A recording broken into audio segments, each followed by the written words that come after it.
Hello all, welcome to our channel. I'm Shilpa Nagaraju who is presenting Indian art and culture to you all. The portions prescribed for your UPSC, APFC, AOU examination. And please refer and share our videos to your fellow aspirants and leave the messages how you feel about the lecture and what you want for your APFC examination from our channel in the messages. In our previous videos, we have covered the Indian art and architecture and cultural organizations and Indian paintings, and this is the third part of Indian paintings today. So, a few words about me. I have 6 years teaching experience online and offline, pursuing my PhD, have appeared for UPSC CSE Interview and qualified for UGC NET, 6 years experience in the government sector. So, today we are going to do the third part of Indian paintings and we'll start with the Kangra school of paintings. The Kangra school of paintings are identical in style to the portraits of Raja Sansar Chand of Kangra. The paintings are attributed mainly to Nain Sukh family. Some of the Pahadi painters found patronage under Maharaja Ranjit Singh and the Sikh nobility. They executed portraits and other miniatures in a modified version of the Kangra style. So you can see in the right side the Kangra school of painting an example here, and they are mainly into the portraits and miniatures. Some of the salient features of the Kangra school of paintings are they have the delicacy of drawing and quality of naturalism. Their paintings are mostly poetic and lyrical of Indian styles. They have a distinctive and the delineation of the female face. Please, if you see the paintings in the right side, you can see how the naturalism has been depicted. Also, if you see older paintings here, they're quite dramatic and very poetic in their demeanors. And if you observe the female feature, there is a kind of delineation, means they have a straight nose in line with the forehead. Some of the examples of this Kangra school of paintings are Bhagavata Purana, Geet Govinda, Nala Damayanti, Bihari Satsai, Ragamala, and Baramasa. The next set of paintings which we are going to see here in the next few slides are about the Deccani school of paintings. The early centers of this Deccani school of paintings emerged during 16th and 17th centuries in places like Ahmednagar, Bijapur, and Golconda. The painting continued to develop independently of the Mughal style in the beginning, but in the 17th and 18th centuries it was increasingly influenced by the Mughal style. The salient features of Deccani school of paintings are they have unique sensuality and intense colors. When I'm saying you the salient features of any painting, please have a look at the paintings which I have given as an example in the right side of the slide. So if you can see here, it has a unique sensuality and intense colors. They preferred dense composition and attempted to create an aura of romance here. Invariably, they expressed itself as an idiom that was eloquently natural and vivid. They characterized by bold drawings, techniques of shading, and the use of pure and brilliant colors flourished at Tanjore in South India during the late 18th and 19th centuries. In Tanjore paintings, you can see the lavish usage of gold color in the paintings. The Deccani costumes were richly depicted in this school of art. So first, let's see in the Deccani school of paintings, the Ahmednagar school of paintings. The earliest examples contained in a volume of poems written in praise of Hussein Nizam Shah I of Ahmednagar. It was between 1553 and 1565, and his queen. This manuscript, known as the Tarif in Hussein Shahi and assigned to a period of 1565 to 69, is preserved in the Bharat Itihas Samshodhaka Mandala, Pune. Indola Raga of about 1590 AD is an example, a brilliant example of this Ahmednagar school of painting.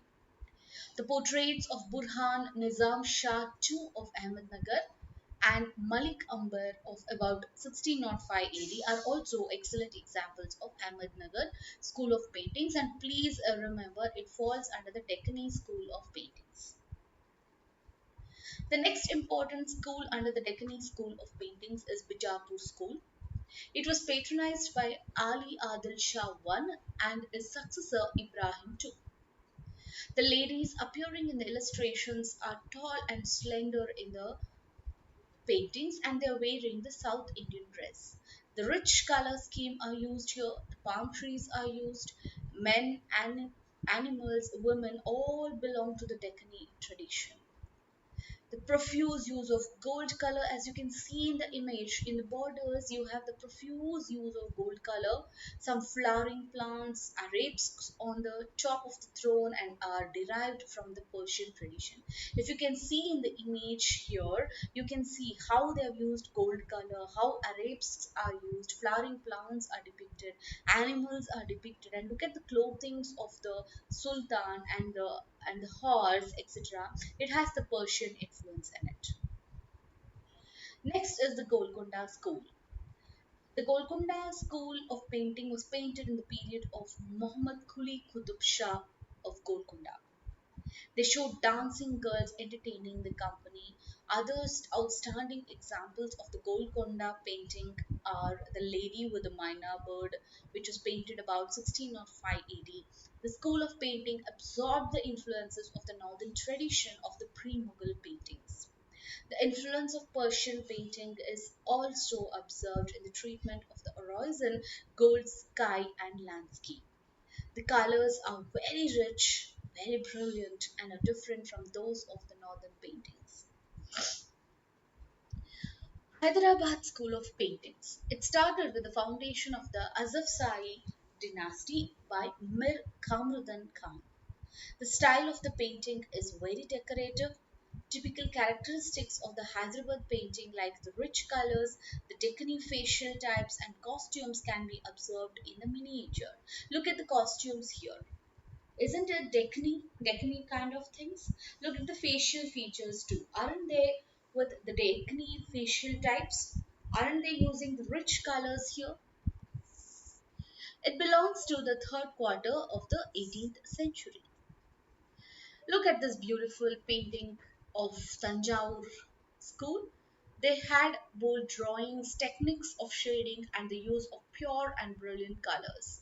The dense composition, surface richness, and vibrant colors of Indian Tanjore paintings distinguish them from the other types of paintings.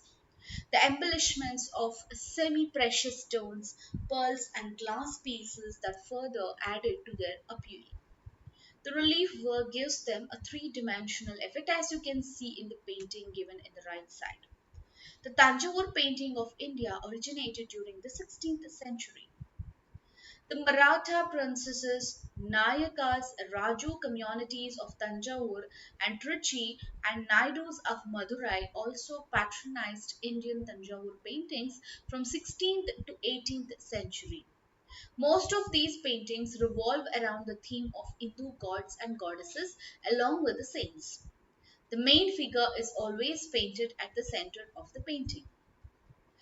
Since Tanjore paintings are mainly done on solid wood planks, they are locally known as Palagai Padam. Palagai meaning wooden plank and Padam means picture. The next set of paintings which we are going to see here is called folk paintings, and the first one we are seeing under the folk paintings are Madhubani or Mithila paintings. It derives its name from Mithila, the ancient Videha and birthplace of Sita. The women living in this region have painted figures and designs on the walls of their mud houses for ceremonial occasions, particularly weddings. People of this area see the origin of this art form at the time of Princess Sita getting married to Lord Rama. These paintings are characterized by bright colors, are largely painted in three areas of the house. One is the central or the outer courtyards. The second one is the eastern parts of the house, which is the dwelling place of the Kul Devi, usually Kali, and a room in the southern part of the house which houses the most significant images. In the Madhubani or the Mithila paintings, they mainly use the various armed gods and animals or images of women at work like carrying water pots or winnowing grains, etc. They are vividly portrayed in the outer central courtyard. The inner veranda where the family shrine Devasthana or Goshen Ghar is located, Griha Devatas and Kula Devatas are painted. In the recent past, many paintings are done on the fabric, paper, pots, etc. for commercial purposes. The most extraordinary and colorful painting, however, is done in the part of the house known as the Kohabar Ghar or the inner room, where magnificent representation of Kobar, a lotus with a stalk in a full bloom having metaphoric and tantric connotation, along with images of gods and goddesses, are painted on freshly plastered walls of the room. The Mithila artists do not like empty spaces and they fill in the entire space decoratively with elements from nature like winds, birds, flowers, animals, fish, snakes, the sun, and the moon, which often have symbolic intent signifying love, passion, fertility, eternity, well being, and prosperity. Next set of paintings we are seeing is Patachitra. The state of Odisha is famous for this Patachitra form of folk painting. Patachitra is a picture which is painted on a piece of cloth, and this form of art is closely related to the cult of Sri Jagannath and the temple traditions in Puri. It is believed to have originated as early as the 12th century, and most of the materials used in this painting are natural substances. The paintings are executed primarily in profile with elongated eyes as well. If you can see in the image, you can see the woman has elongated eyes. Some of the popular themes represented through this art form are Tiyabadiya, that is the depiction of the temple of Jagannath; Krishna Leela, the enactment of Jagannath as a Lord Krishna displaying his powers as a child; Dashavatara Patti, the 10 incarnations of Lord Vishnu; Panchamukhi, the depiction of Lord Ganesh as a five-headed deity. More than anything, the themes are clearly the essence of the art form, conceptualizing the meaning of the paintings. With the use of such prominent shades, the paintings end up depicting stark emotional expressions with great detail. Over the years, the art form has evolved and has experienced discernible changes. The Chitrakaras are painted on palm leaves and tusar silk and have also created wall hangings and showpieces. The next set is the Kalighat paintings, which originated in the 19th century in the West Bengal, India, in the vicinity of Kalighat Kali Temple, Kalighat, Calcutta. From the depiction of Hindu gods, god, and other mythological characters, the Kalighat paintings developed to reflect a variety of subjects, including many depictions of the everyday life. The paintings on the life of Chaitanya Mahaprabhu is also quite common in this form of painting. The contemporary events like crime were also the subject of many paintings. The artists also chose to portray secular themes and personalities, and in the process played a role in the independence movement.